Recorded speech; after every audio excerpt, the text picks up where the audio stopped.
Audience ready? Yeah. All right. Making new friends is hard. Keeping those friends is harder, especially when you have to stab them. This is a true story. How a fish almost destroyed my childhood, by Ellie Brush. When I was 7 years old, my family moved from suburban California to northern Idaho. And in an attempt to embrace northern Idahoan culture, my dad took me fishing out on the lake by our house. I was really excited, mostly because I thought I'd get to keep the fish as a pet. All day, my dad taught me how to hook a worm and cast a line. And in any second, I expected to feel a tug on my hook and I'd be able to reel in my new best friend. It never happened. Even though I'd never gotten to meet my new fish friend, it felt like he'd been forcefully taken from me. My dreams were crushed. As my dad was desperately trying to console me, a kindly fisherman offered me one of the fish in his buckets. I was ecstatic. My mind immediately composed a vivid montage of all the fun times I was going to have with my new best friend.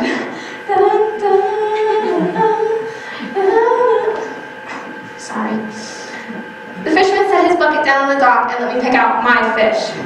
I chose the cutest fish I could find and lovingly transferred him into my own bucket. I whispered, "My name's Allie, and I'm your new best friend." Once we got home, my dad went inside to go take a nap, and I carried my bucket out to the backyard. I set my bucket down and ran as fast as my little legs could carry me to go fetch a shovel. Oh, fish, you're just gonna be so excited. Oh my gosh, I can't.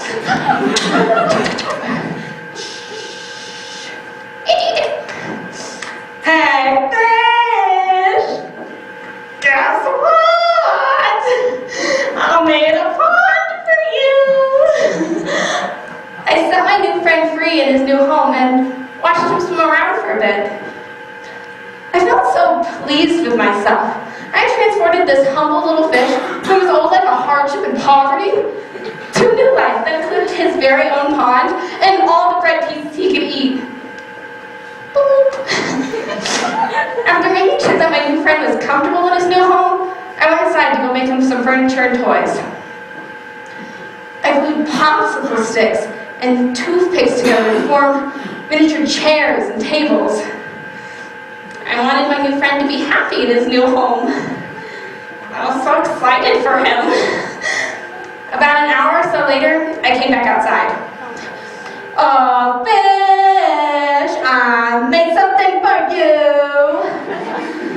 As I got closer to the pond, I could sense something was wrong. I didn't hear any happy splashing sounds. I couldn't see the water at the top of the hole I dug. I immediately dropped the furniture and broke into a run. When I reached the pond, I realized that most of the water had been absorbed into the ground, and that my fish was lying in about a ½ inch of mud water. Oh, what had I done? I immediately grabbed the hose and started spraying my fish with cold water. Live! Live! I filled up the hole and waited. My fish rose belly up in the murky water. He began thrashing around and trying to turn himself over, unsuccessfully. I would hold him in the correct orientation and release him gently, but he'd always flop back over. It became clear he wasn't gonna make it. I knew what I had to do. I went inside and grabbed my mother's butcher knife.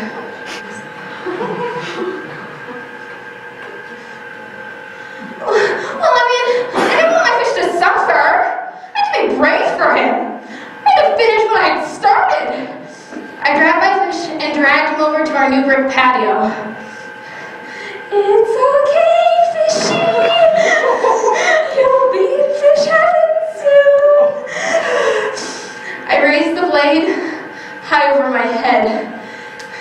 glinted in the sunlight. I took a deep breath, and I brought the knife down as hard as I could. I barely dented my fish.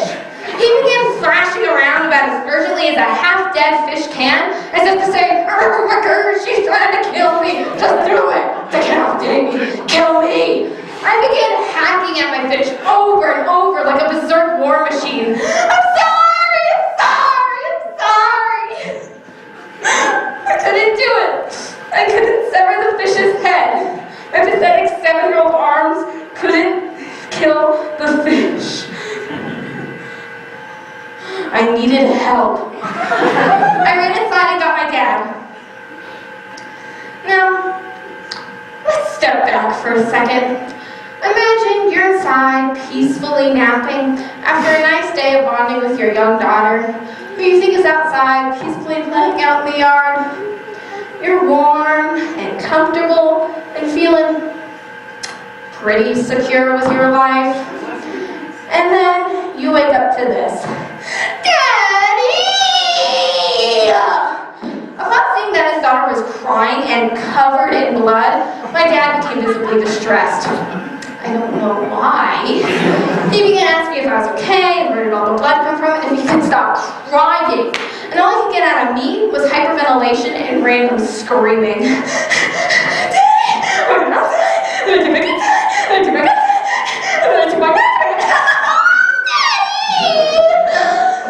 I was eventually able to drag my dad outside to the fish who was spraying blood all over our new patio.